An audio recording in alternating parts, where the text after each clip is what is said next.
Kita lanjutkan perbincangan dengan Pak Farul Rasyid. Pak Farul, ini di masyarakat ini kan ada sedikit perbedaan pandangan soal definisi menghina ulama.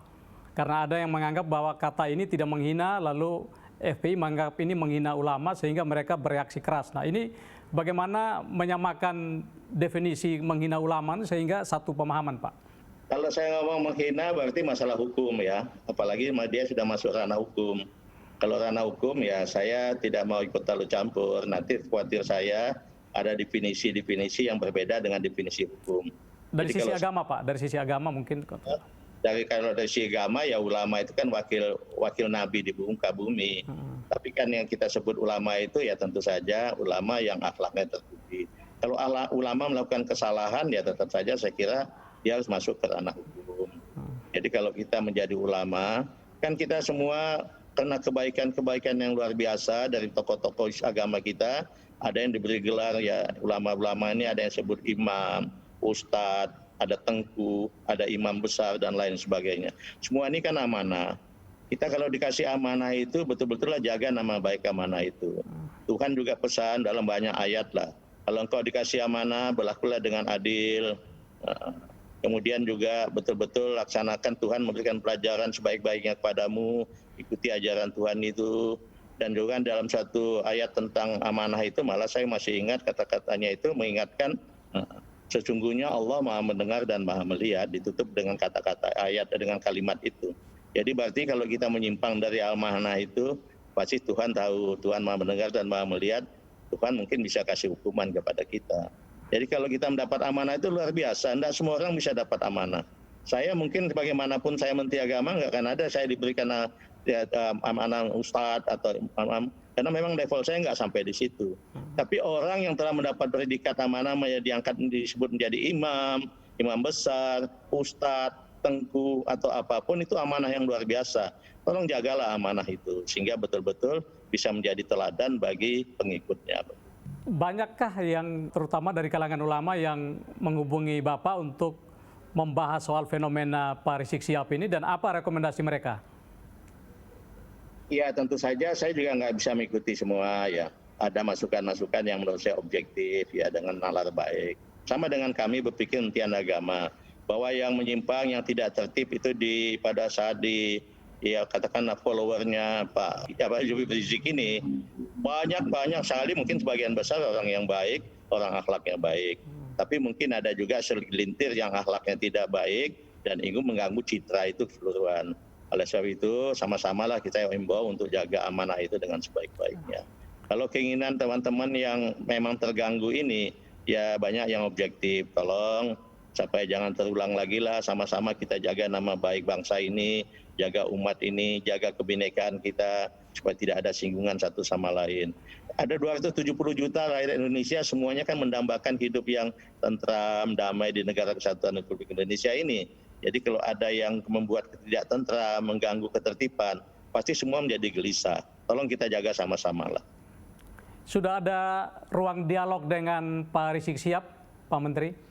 Enggak, saya bukan bidang saya itu gitu ya. Kalau saya lihat itu yang turun tangan ya pasti aparat-aparat hukum kalau memang ada pelanggaran hukum. Tapi maksud saya dalam konteks bagaimana membahas soal akhlak dan lain-lain, kegiatan siar agama itu kan menjadi tugas dari Pak Menteri nih. Tapi kembali saya kan tidak bisa mendudukan satu persatu ormas Islam itu. Ormas keagamaan wah itu ribuan Pak, banyak sekali gitu ya. Dan buat saya tidak ada yang diistimewakan gitu ya. Tentu banyak saya berdialog, kalau saya berdialog pasti saya coba kontak ya ormas-ormas besar lah gitu ya. Karena mudah-mudahan dengan itu mereka juga bisa menularkan ke ormas yang lebih kecil. Kalau ormas-ormas secara keseluruhan memang kita belum. Tapi kalau suatu saat ada yang minta ketemu, setiap ada yang minta ketemu pasti saya layani ketemu gitu. Tapi kalau mendatangi ketemu saya kira enggak lah gitu ya. Kenapa? Apakah FPI tidak termasuk ormas besar? Tapi kan kalau lihat pengaruhnya kan cukup besar Pak Menteri. Ya, janganlah kita ngomong besar itu jangan gitu ya. Kalau sementara ini kalau saya lebih banyak kan kita lihat ormas yang besar dan tua kan tentu aja antara lain seperti NU, Muhammadiyah, terutama mereka punya pesantren-pesantren banyak, madrasah banyak. Buat kami sangat berkepentingan sekali dalam kaitan juga membina anak-anak generasi masa depan. Itu banyak konteksnya. Tapi secara umum kita juga nggak membedakan satu sama lain. Tapi pemerintah selama ini dengan FPI apakah selalu berusaha untuk berdialog atau memang membatasi dialog ini, jaraknya tetap dijaga nih? Nggak ada petunjuk seperti itu. Kebetulan waktu awal-awal saya jadi menteri, saya sempat juga komunikasi dengan mereka. Antara lain pada saat itu kan masa berlakunya selaku ormas habis gitu ya. Minta rekomendasi Kementerian Agama. Kita buat persyaratan, satu, dia harus mencantumkan azas Pancasila sebagai organisasi. Kemudian mereka lakukan itu. Mereka dengan tertib secara resmi membuat di dalam pernyataan di atas materai akan mencantumkan Pancasila sebagai azas dari dasar dari Ormas FPI. Kemudian saya kasih masukan lagi, kami tidak ingin di situ ada menyebut-nyebut khilafah, meskipun mereka menjelaskan bahwa khilafah yang dimaksud bukan pemerintahan.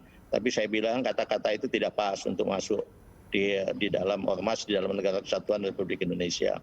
Mereka menjanjikan, Pak, nanti pada saat ada Munas dalam waktu dekat kami akan bicarakan itu untuk merubahnya. Tapi memang Munas itu kemudian terganggu karena ada COVID, nanti kita lihat saja perkembangannya. Jadi kalau dibilang tidak ada dialog sama sekali, memang enggak juga, ada. Tapi memang belakangan ini karena memang saya katakan tadi, ormas kan banyak, ada ribuan gitu ya. Jadi saya pun kadang-kadang nggak ingat lagi, mana lagi yang belum saya sentuh gitu ya.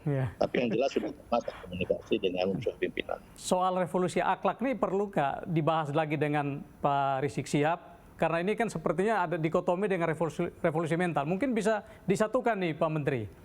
Enggak dikotomi, kecuali kalau dikotomi itu misalnya di dalam kementerian, menteri yang satu ngomong tentang revolusi mental, yang lain mengatakan revolusi akhlak, enggak revolusi mental, itu dikotomi. Kalau orang di bawah-bawah itu organisasi kemudian menyebut dan masih sejalan, silakan aja. Akhlak kan mungkin dia lebih mengutamakan akhlak, karena memang itu jalurnya Islam, sesuai dengan pesan Rasulullah, betul. Tapi menurut saya akhlak yang paling utama kan dicontoh teladani. Tidak perlu disebut revolusi gitu. Karena ajaran agama semua sudah penuh dengan akhlak yang mulia. Akhlakul karimah, sudah penuh di situ. Mau apa yang perlu dilakukan, ini dan sebagainya. Wah, luar biasa. Al-Quran dan hadis-hadis Nabi luar biasa sekali menyebut tentang akhlak dan mencontoh teladani akhlak yang baik. Gitu. Kita lanjut segmen berikut Pak Menteri. Pemirsa, tetaplah di Special Interview. Sertifikasi ini adalah bagian dari upaya pemerintah mencegah ulama bersuara kritis. Itu untuk ceramah agama, supaya dalam memberikan pesan-pesan betul-betul menggunakan wawasan yang luas, betul-betul hati-hati, tidak asal ngomong saja.